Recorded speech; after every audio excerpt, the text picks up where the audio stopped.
This is episode number 83, featuring watercolor and tattoo artist Dan Marshall.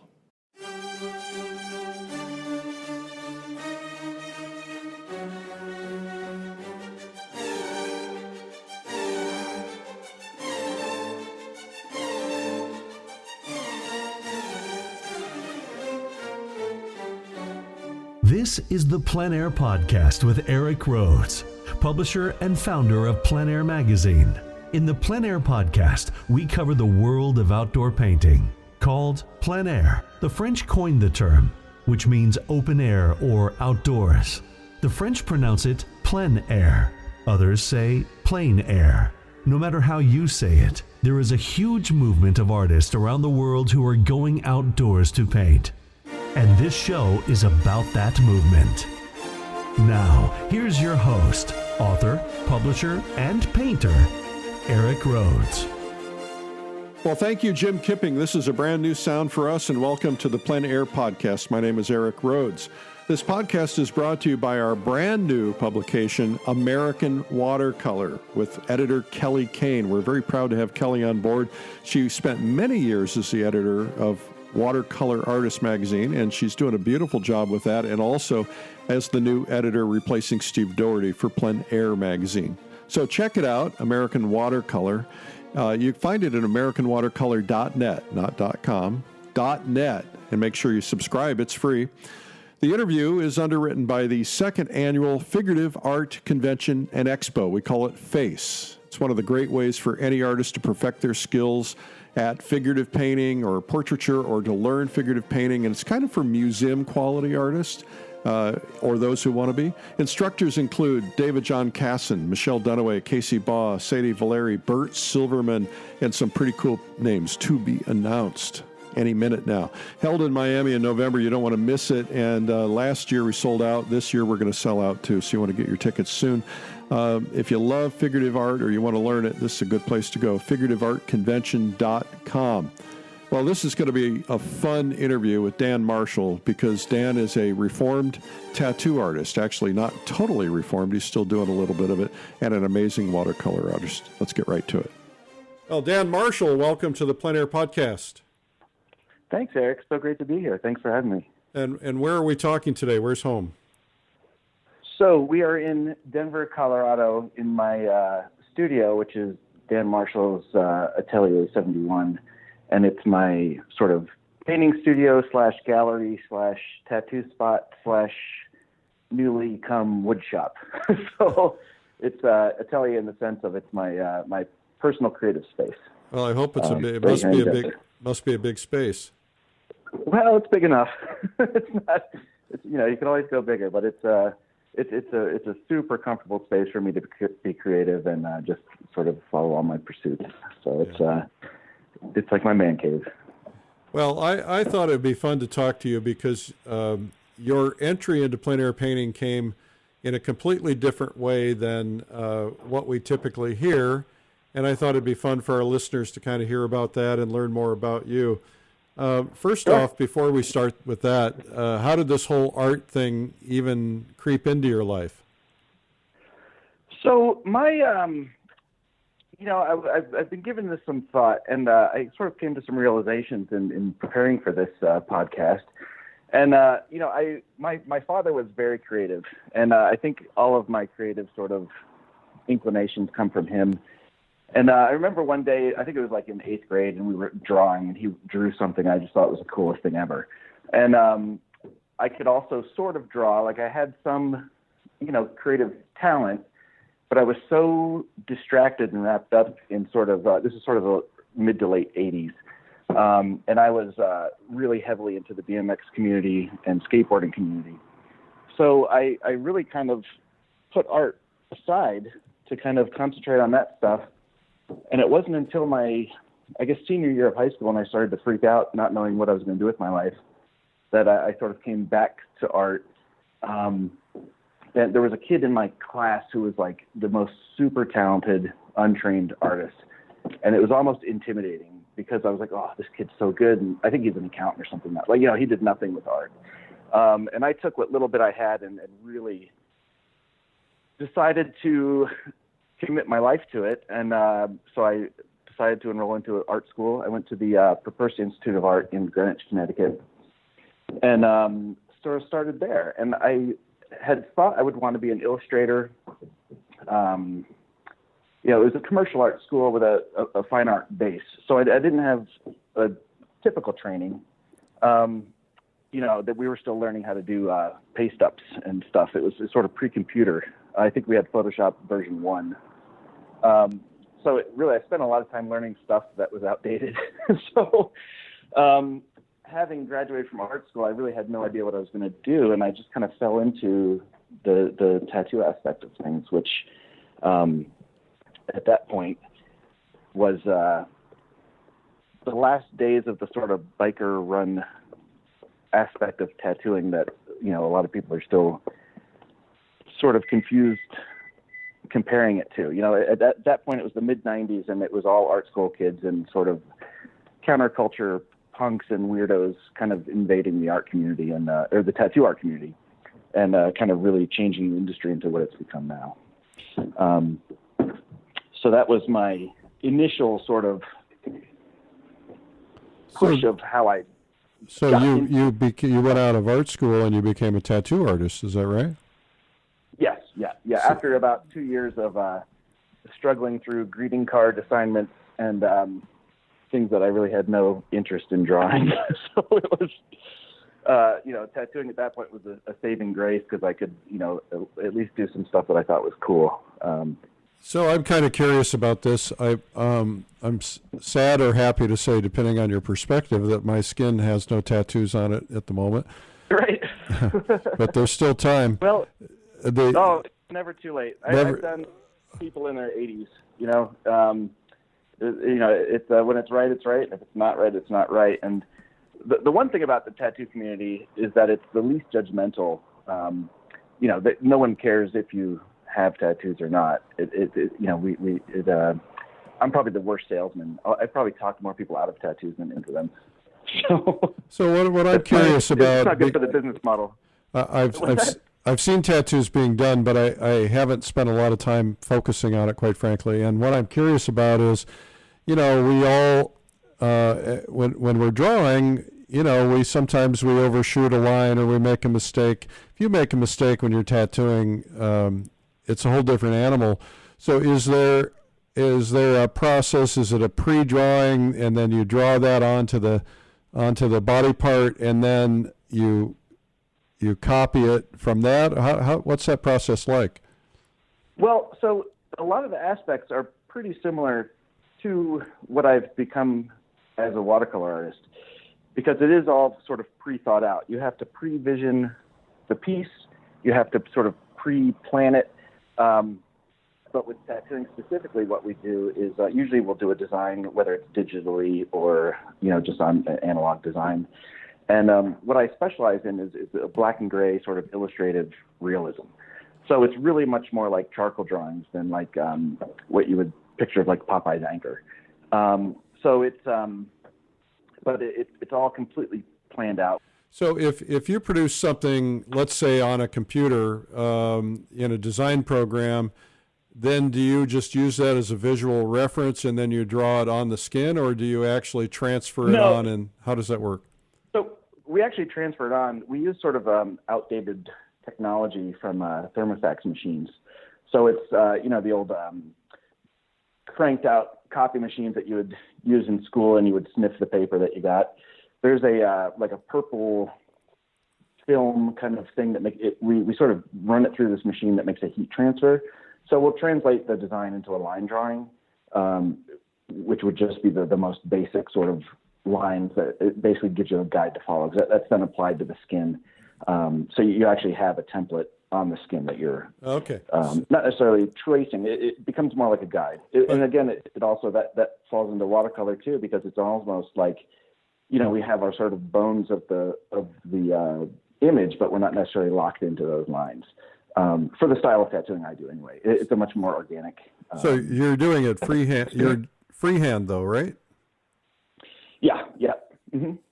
Yeah. So nobody's invented a machine that will replace tattoo artists. Well, it's kind of like a 3D printer. It'll just go in there and zap the design you want? I think I saw something on YouTube where they tried to have a programmed computer doing it, but not yet. It still has to be applied by hand at this point.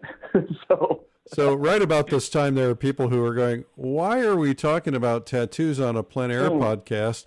How did you make that transition from a tattoo artist to a Plein Air painter? So a lot of people, so I've been aggressively painting for about 7 years.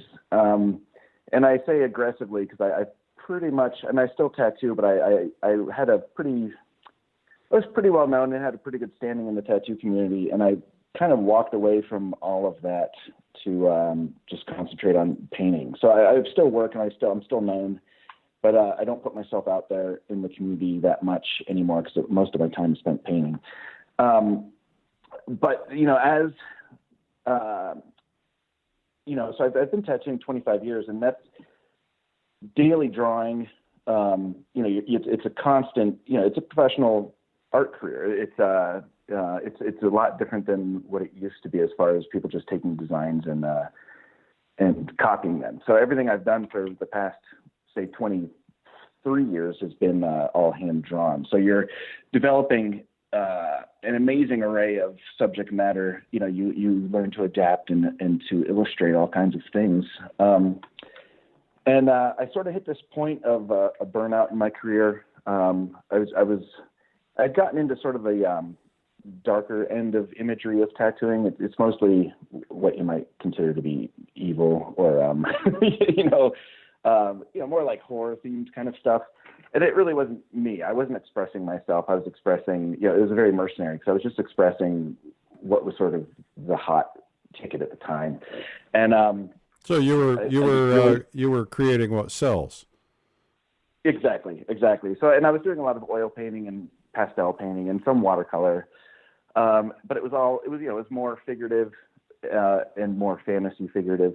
And it just wasn't really doing anything for me. And I just kind of hit this point of like, there's got to be something else that I want to do or that I can do. And I had one of those just kind of serendipitous moments. I was visiting my family in Seattle, and there's a Northwest watercolor painter named Ron Stoke. And he had an exhibit in, it was like a art bistro. So, they have revolving art shows in this French bistro. And I thought, oh my God, it was like being hit with a ton of bricks. It spoke to me instantly. I thought, oh, this is simple. I can do this. This is this isn't hard. Like it's landscapes and barns and stuff. And my initial thought was, okay, I travel so much. I'm going to start doing sketches to my travel destinations, and I'll have like a wall of mementos of places I've been. And that was really the first sort of thought that I had. And watercolor is such a portable medium. It's so easy to take anywhere. You can do anything from a 4x6 sketch up to a full sheet of watercolor, basically with the same equipment. So the accessibility of it really appealed to me. The subject matter appealed to me. I was in this world of fantasy, basically creatively, and really was paying no attention to the world around me. And now I've so completely flipped that, and I just feel like I'm much. I just feel more blessed and more rich to sort of acknowledge this beauty that is just, the everything that's around you, that most people take for granted. So when you were tattooing, you can't really do anything that has random accidental magic. Everything is very highly rendered. Right. It's a very technical, it's because you can't even make all the movements are very, the way you move your hand is very exact. You've got other considerations. You've got for one, you've got a human sitting there who has the potential to move. You have the potential of damaging the skin if you're not technically proficient. So it's you have to be very, very structured in your approach. Well, and I find it curious that you selected watercolor, because watercolor is almost the opposite of that, because you can't predict it. And is that why you went in that direction rather than going with something more tightly rendered? That was a major part of the appeal. I've like I said, I was doing some oil painting, and I was influenced by contemporary painters and seeing these kind of like looser impressionist kind of images and things, and then not really being able to translate that into tattooing. If anything, you can translate sort of oil painting looks into tattooing much easier than any other medium, barring probably charcoal or pencil. But the sort of that immediacy and looseness and craziness that watercolor offers was the exact outlet that I was looking for. Oh, perfect. So how has painting in plein air changed your life? So so about the time I was getting really serious about painting, I knew about plein air painting. I knew about people going outside, but I didn't really have the tools yet, or the I guess the knowledge of what it means to be a plein air painter, or what the benefits were of plein air painting. And I had taken a workshop with Joseph Zbukvich about 6 years ago, I think was when we first met.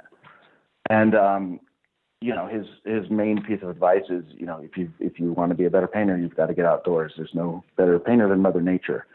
And so that was my first sort of push to getting outside and experiencing that. Well, you started with the best, didn't you? Well, okay. So I have a very I don't know what personality type it is, but when I set my mind on achieving something or doing something, I try to stay as positive as I can. I try to go to the best sources. I become sort of obsessed. So my wife is Japanese, and when we first started dating, I had been going to Japan quite a bit, and the first thing I did was find like the best tutor in New York to privately tutor me, and I had a Japanese tutor for 6 years. When I started tattooing, I went to the best shop in the area to get an apprenticeship. So I'll basically pull out any stop I can to get to where I need to go. So you went to the best watercolor artist in the world.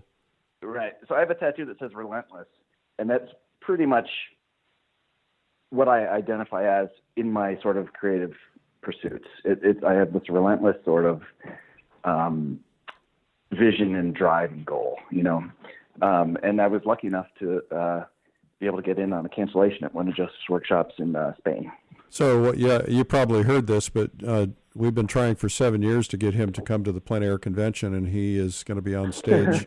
We're going to actually soon be announcing a pre-convention workshop with him for a day, and then, of course, he'll be on stage at the Plein Air convention. So that's a pretty big deal. Get the best watercolorist in the world. Absolutely. Absolutely. Really excited for that. Looks like you're catching up, though. You're doing some beautiful work. Well, thanks, man. It's the, I work hard. There's a lot of artists who work hard, but I try and work harder, there's a lot of, there's a point I wanted to touch on as far as like self-study and learning that I think is a lot more common in sort of the oil painting community than the watercolor community. And, that is sort of self-knowledge and self-learning. And there's, my life is basically painting and learning. That's what I enjoy, and so if I'm not painting, I'm reading and I'm studying, and I'm studying, books from oil painters. I'm studying books from all kinds of artists to sort of glean as much as I can, and I'm not in a hurry. It's just, I just have a sort of drive and a desire to better myself, and I enjoy it. It's where 80% of the happiness in my life comes from. So.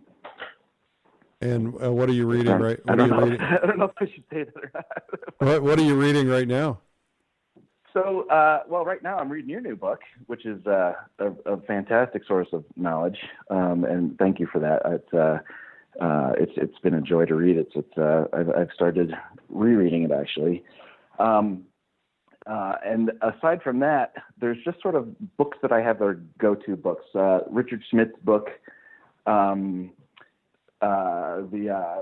Alla Prima book, it's everything he knows about oil painting, is one of my favorite books to sort of go back and look at. I also reread The Art of War, or The War of Art, a lot by Stephen Pressman. And I don't know if you're familiar with that or not, but it's a very just sort of inspirational book about getting rid of the things in your life that take away from your creativity and the sort of roadblocks that people put up as far as saying they don't have enough time, or they can't do this or you can't do that. And those are probably two of the ones I look at a lot. I also look at the Carlson's Guide to Landscape Painting a lot.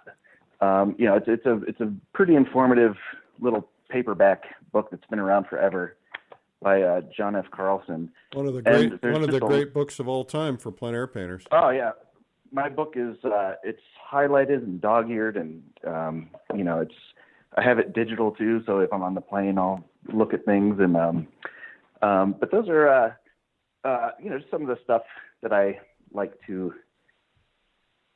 keep fresh in my mind. It's just motivational, and just tons and tons of information in those. So let's talk about how there are lessons in tattooing that apply to plein air painting that other people would never realize because they've never been tattoo artists. Is there anything in particular that might be of interest to everybody listening that would be something that you may have realized only because you were a tattoo artist? Well, I think so. There's a couple points on things from the tattooing that I've brought into my sort of painting career, and I think the major point is that I've worked in black and gray for the majority of my career, which is basically using black ink and you're diluting it out with water to make different tones of gray, and that's how you're doing your tattoo. They're not color tattoos; they're just called black and gray tattooing. So my tonal judgment and my judgment of values is directly influenced by that. Because in the skin, you have to, if you overshade or overtone everything, you lose all kinds of contrast. And most of my designs, if you're across the street, you'd be able to still read out what that design is. So being on the more tonal end of watercolor painting, it's really informed my decision making as far as tonal properties in painting. And since I've been painting, I feel like I've been doing the best tattoo work that I've done in my career, because it's just this sort of back and forth of like, well, how would I tone this if it was a painting? How would I tone this if it was a tattoo? And there's a lot of surprising connections. When I was first painting, I was like, oh, there's nothing that compares these two industries. But the longer I'm doing both, the more I see how much each sort of feeds into it, just as far as, not subject matter, but just as far as the sort of recognizing tones. That's probably the biggest thing. The other thing on the more art marketing end of things is I didn't realize how good I was with sort of reading people, and you develop this sense of being able to find out what the client wants. Most of the tattooing I do is custom tattooing, where we'll sit and have a consultation, and I'll take your basic idea and develop it into something that you really want but wasn't able to express. So those sort of people skills that I've learned from the tattoo industry has generated, really good sales out of my studio gallery here, because I can sort of just get in with people and sort of find out what it is they're really looking for. So just that aspect of dealing with people.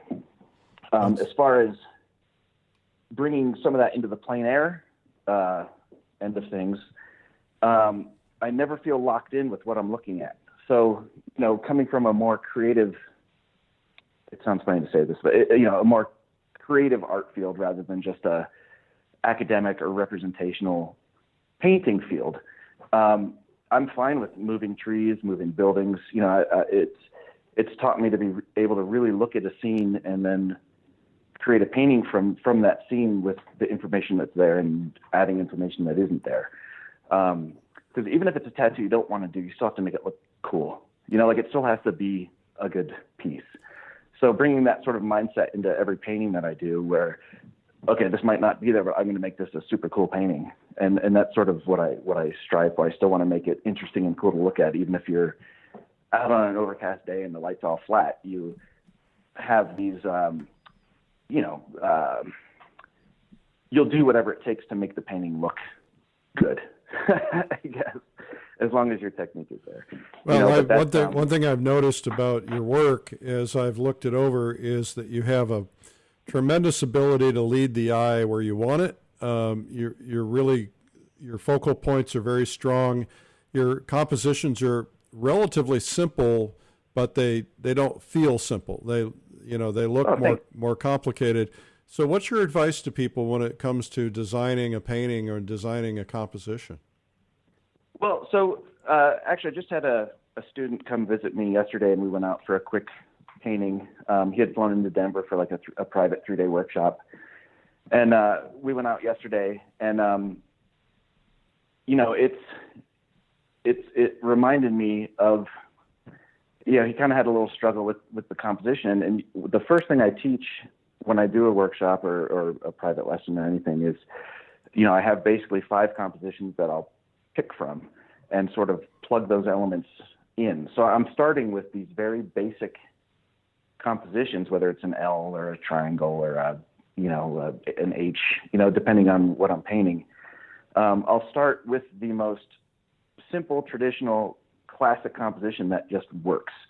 I don't necessarily, I sort of go into the rule of thirds and things. And, a lot of the paintings that I do, if I find one that I've done that for some reason I really like, I'll sort of overlay a golden ratio on it. And all of a sudden it's perfect, and I'm like, it's not even trying. So it's the amount of time that you spend studying, it just comes out in the field. So I have these basic compositions that I'll sort of start with and then elaborate on them as I'm designing the painting outside. But it's almost like you can't fail. It's not a formula. It's just plugging in the painting into the right composition, and then using directionals and lead-ins and things to just make it work. So in terms of when you're teaching somebody, let's say you're teaching them plein air painting for the first time, are there the right tools that you recommend when you're going outdoors? Are there other aspects that you're really trying to emphasize? Well, the main emphasis is always composition. It's a background, a foreground, and a middle ground. And you've got 3 things, you've got 5 compositions, and you need to identify where's my background, where's the foreground, and where's the middle ground. And if any one of them is not there, the painting will fail. And it's all about, with doing that middle ground, it's about connecting your shapes. This is all the normal stuff that you'll hear. Well, it's not. A lot of the people listening to this have never heard these things. Okay. Well, it seems to be the thing that people struggle with the most, I think, is looking at a scene and trying to copy that scene without having a vision of what their painting should look like. So, the first thing that I'll always try to do is to get people to sort of look out at the scene and then absorb it and really think about what is your painting going to look like at the end. And then you sort of have a goal to shoot for. After that, it's where's my horizon line. After that, it's where's my background, where's my foreground, and where's my middle ground, and how are these all going to relate and connect to each other. Now, I wanted to probe something else that you said because I wanted to make sure I Mm-hmm. understood it. Are you saying that you just, when you're teaching somebody, you give them 7 compositions to work from, or are you saying that everything boils down to 7 compositions? Basically, everything boils down to that. Really? So, I'll give an example of, this is an L-shaped composition with a high horizon line. This is an L shape with a low horizon line. This is an H composition with a high horizon line. This is an H composition with a low horizon line. And all of that will sort of plug into the rule of thirds. It becomes, it's trying to make it as simple as possible. And once you understand those principles and you have them so ingrained in you, when I go out to paint, I try to get students to do sketches, but a lot of times I don't because I've spent so much time studying and learning and looking at compositions. When I go to the Met, I'll do sketches of famous compositions. I have notebooks just full of little thumbnail paintings, just looking at why does this composition work. It's an immense amount of self-study and constant thinking. So that when I get out in the field, it just happens, and that's what I mean about bringing the right tools when you go out to plein air paint. Is the more you can be prepared from your studio work, your technique work, learning compositions, learning about design, the more you can do that when you're home or when you're relaxed and without the elements hitting you or people bothering you. Then you can just go outside and go willy-nilly and you'll make a great painting because you've done all of this sort of pre-study. Right. So what are the best ways to learn these forms of composition? Do you have a book that you turn to, somebody like Edgar Payne or others, or is this kind of a theory that you've come up with? The other book that I forgot to mention is Edgar Payne's book. That is usually by my bedside, and that is the composition and paintings. And there's just a wealth of information in there. And towards the back of the book, he's got the same thing. He's broken down all of these famous compositions, and they're also broken down tonally, so you can see where the darks and where the lights are. And even just studying those 6 pages in the back of that book will open up worlds to you as far as the way that you see paintings and see compositions. Luckily, I go back to New York about every month and a half, so there's always one day that I'll go to the Met and I'll just go and look at stuff and study, and it's knowing what to look for too. So it's the nice thing about the Edgar Payne book is it's all broken down, it's very clear. But you can also pull pictures off the internet and use a piece of tracing paper, trace where the horizon line is, trace where this tree kind of cuts up and down and just break it into simple geometric forms. And that's another great way to sort of teach yourself how these, masters have composed their paintings. Absolutely. So talk about plein air painting from the standpoint of artistic growth. How does it, you said you made a comment earlier about how it's really helped your growth as an artist. It made you a better tattoo artist. Can you articulate that? So to me, going outside, it's all about the sort of the connection and the emotion, and the relationship that you'll build with the places that you go. So I'm very much a regional painter. When I lived in California, I was only there for a year and a half, but I did hundreds and hundreds of beach paintings. I did, California streets. Here in Denver, I'm doing a lot. It's great because we have, the Rocky Mountains are only 20 minutes away, but then we also have Denver Metro, we have a lot of nice Victorian buildings here and stuff. There's a really nice sort of European feel to some of the areas here. And I've become much more of I don't want to say a Western painter, but much more of a Colorado painter.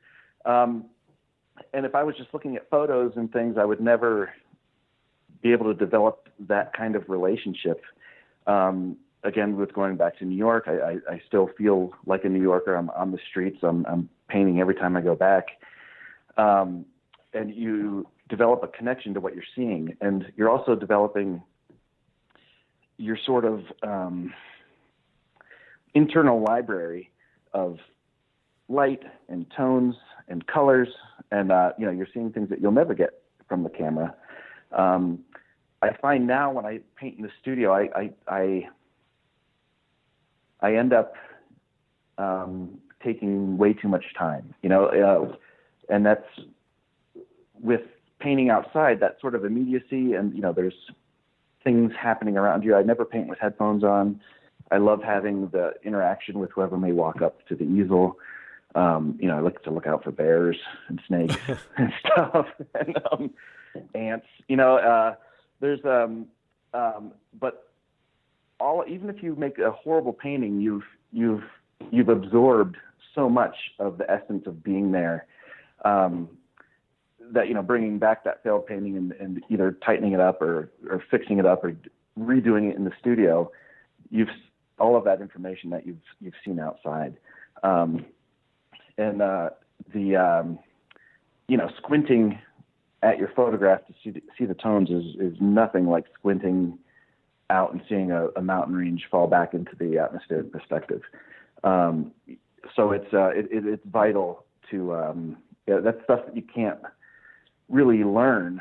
There's no way to sort of teach that without taking a student out into nature, because you just can't relate to it unless you're out there and seeing how things change when you're looking at it with your own eyes and not the eyes of a mechanical. Absolutely. It changes everything from a painting perspective. Yeah. And it's to me, it's like going to church. I'm not very religious, but I feel pretty spiritual. And to me, when I'm out in nature and I'm surrounded by all the beauty of the Creator has put there, it's overwhelming sometimes, and it's I love that feeling of just connection with the universe in the sense of being part of whatever is out there. And you just don't get that just sitting in your safe little studio. Absolutely. So you were on stage recently at the PleinAir convention. Tell me what that experience was like, because it was your first time there, I believe. What did you expect, and what was different than your expectation? So I did. I was on stage in San Diego. Oh, that's right. And that's okay. I mean, that was. I thank you so much for that experience. I love demoing. It's one of my favorite things to share. Sort of what brings me happiness. Share what I've learned. I'm still learning. I will never stop learning. It's a lifelong pursuit. But everyone's at a different stage in their journey and their learning. And if I have information that will help people along with theirs, then I love being able to share that. And the support from the art and the PleinAir community is just overwhelming. Everybody went to everybody else's demos. It was great to see other artists there supporting each other and learning. And it's just such an amazing experience. And this year down in Santa Fe, last in San Diego, I also did field painting. But with getting prepped for the demo and stuff, I felt like the demo was much more a focus. This year, being a field painter was a whole other amazing experience. It's a completely different interaction because you're actually trying to help people where they're stuck. It's not just giving information; it's problem solving, and trying to get people to solve their own problems. I try to ask more questions than give direction, and it's great when you see someone kind of hook on to what you're trying to say without saying. And it's a warm feeling. It's nice to be able to help people, the staff and everyone at all the PleinAir conventions have just been, it's such an amazing experience. So if you're listening and you haven't gone, you better get your tickets to San Francisco, because I'm sure it'll sell out. Yeah, I think that one's going to sell out fast. Yeah, I can't wait. I'm really excited to go. So. Well, this has really been a pleasure getting to know you on this level. We didn't get a chance to really sit down and get in depth at the convention, I hope we get more chance in the future. You should come to the Adirondacks and hang out with us. It's a lot of fun. Oh, that would be amazing. That would be great. Yeah. So, That would be great. and any final thoughts or encouragement for people who might be just picking this up for the first time or trying to kind of figure out their journey? I think so. While I was preparing for this, I was listening to some of the other podcasts that you've done, and first and foremost, listen to all the podcasts. They're just amazing. There's so much information in there. The one thing I would like to sort of say is, with the recent growth in the tattoo community, and things are changing. Things are always changing, and there's been a lot of new people coming into the tattoo community, and it's not the same kind of camaraderie that it used to be, and things are different. And I've heard some people talking about with the growth of PleinAir painting, and not really being bitter about it, but it's not an elitist pursuit. PleinAir painting is for everybody. If you haven't done it, get out there and do it. There's growth is good, and the more people that are out there painting, the less chances you're going to have of people coming to ask you stupid questions about did you paint that? Because they've seen someone else painting it. So it's actually good for everybody. The more people do it, the more it becomes sort of commonplace for people to see, and that doesn't cheapen it. It doesn't weaken it. It strengthens the movement, and it strengthens the group. And I'm just super proud to be able to be part of it. But I would say with the Instagram and the Facebook and amateurs posting questionable work, they're just excited. They're excited to be part of something. They're excited to be in a group, in a movement, to have camaraderie.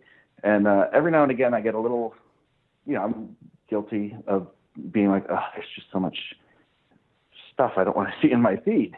And but I did it when I started. You want to be a part of it. You want to be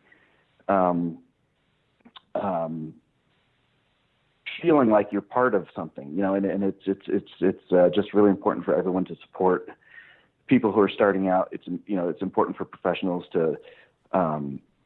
I have a lot of people reach out to me, and I try to be super kind and respond to everyone who does, because it's, you could be the catalyst that creates the next, amazing artist. So it's, it's just important to focus on yourself and don't worry about what other people are doing.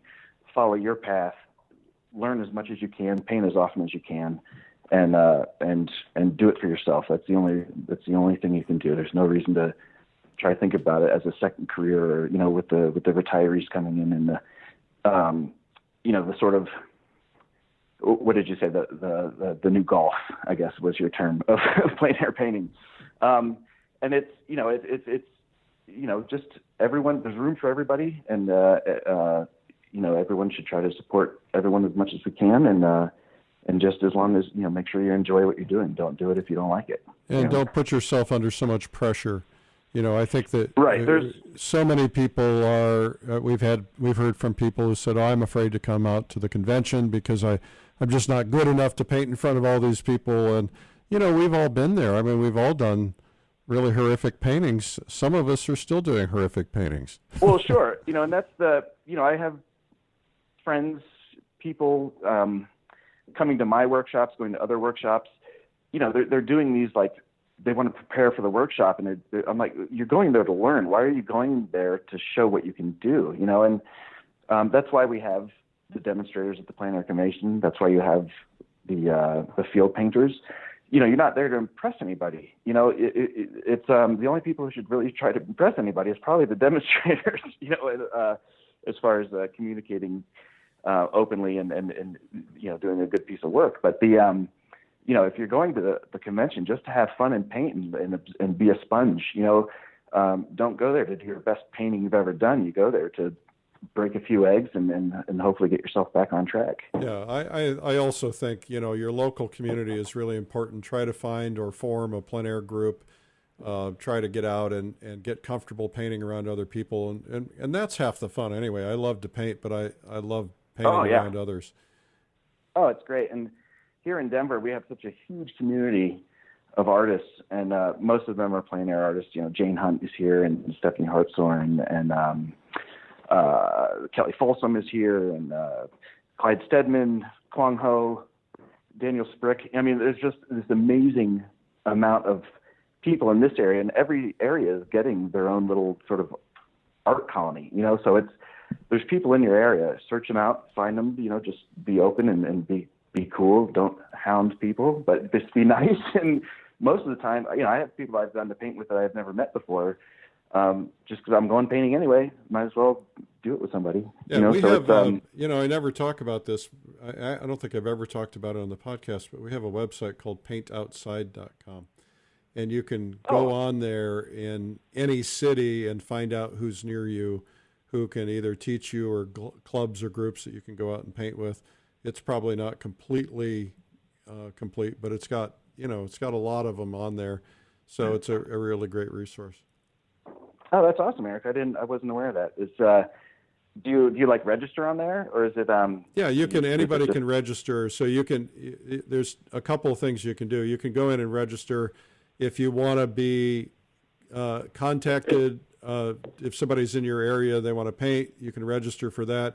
If you teach, you can register for that. We don't charge for it. It's just a way to get people kind of connected.